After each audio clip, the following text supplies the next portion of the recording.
get the other patient speak again.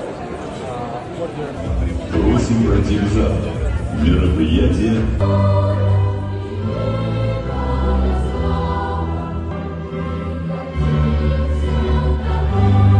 Писать историю, оправдать тех, кого история уже осудила. Более того, в нынешние сложные времена, как мне кажется, это стало гораздо важнее. 100 лет это не предел, это всего лишь века. Мы все понимаем, что народная дипломатия гораздо старше, чем 100 лет. Она существовала задолго до этого срока в университетах, в театрах, культурных центрах, в дружбе и общении между писателями, поэтами, художниками, музыкантами. Сегодня мы вместе с вами продолжаем это делать. Помнит этот подвиг 80-летия.